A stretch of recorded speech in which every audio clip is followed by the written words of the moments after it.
Hi guys, my name is Emran and today I'm going to read you this story called Hello Beaky.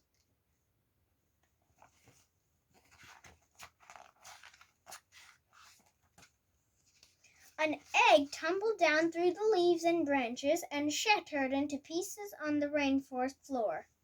Out puffed a fluffy creature with a bright blue beak and a curly orange tail. Hello, croaked Frog, jumping out from behind a bush. I am a frog. What are you?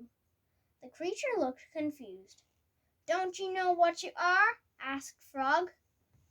The creature shook its head. Then you can be my friend, said Frog. I will call you Beaky. Come on, let's go for a walk. Am I a frog? Asked Beaky as they hopped along. Frog laughed. If you were a frog, he said, then you would be able to hop as high as me. And you wouldn't have funny, fluffy flaps. If I'm not a frog, said Beaky, then what am I? I don't know, puzzled Frog. I've never seen anything like you before, but you must be something. Everything is something. Before long they found Snake. What's he doing? Asked Beaky. Slithering, said Frog. Precisely, said Snake. It's simply splendid to slither. You should try a slither yourself. Yes, have a try, said Frog, for he wondered whether Beaky might be some sort of a snake. So Beaky lay on the earth and tried to slither. Nothing happened. Oh dear, said Frog. Snake laughed too. Too short, he said, and slithered off into the trees.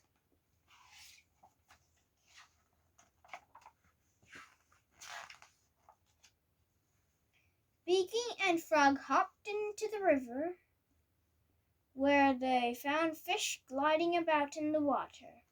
What's he doing? Asked Beaky. I'm swimming! Come and join me. The water's lovely today. Good idea, said Frog, thinking that Beaky might be some sort of fish. Try a swim. Beaky splished and splashed and flipped and flapped, but couldn't swim a stroke. Oh dear, said Frog. Fish giggled. Too fluffy, he said, and swam away.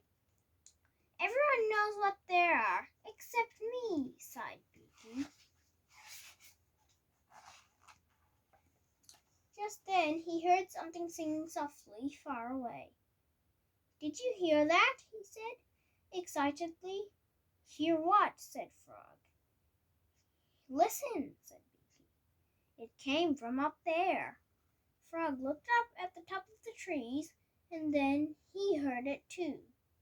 Someone up there must be really happy, said Beaky, to sing such a joyful song. Do you think I could ever be that happy? Maybe, said Frog, but not until we discover what you are. Then he had an idea. Let's climb up there, he said, and see if we can find out.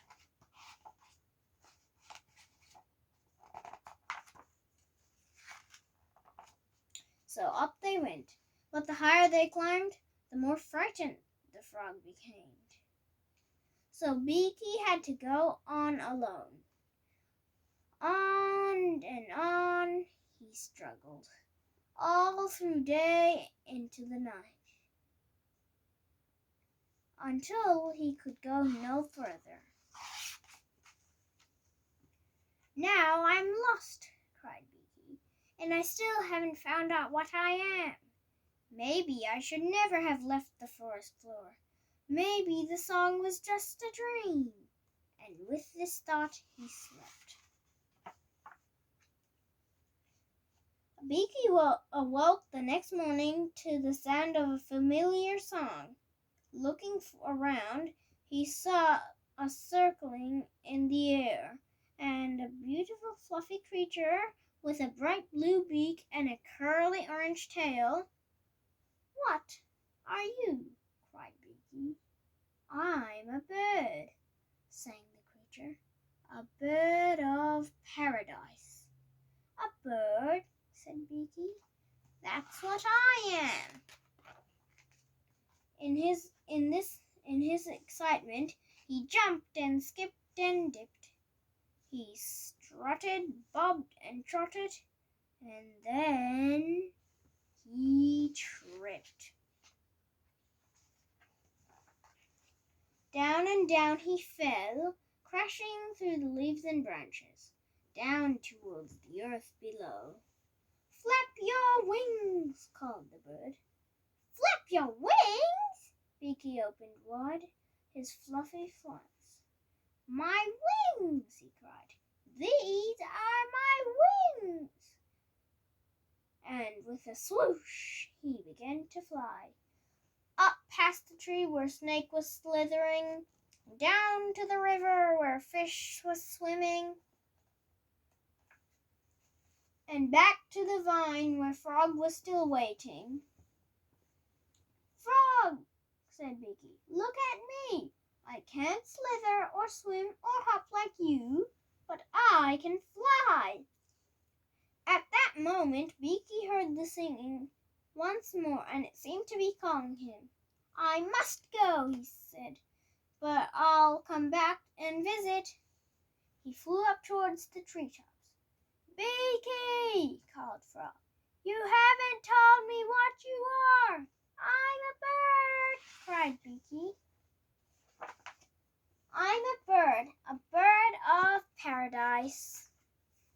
So this is one of my favorite books that I read to you today. So make sure you subscribe, hit the like button, and make sure you press the bell notifications. Bye!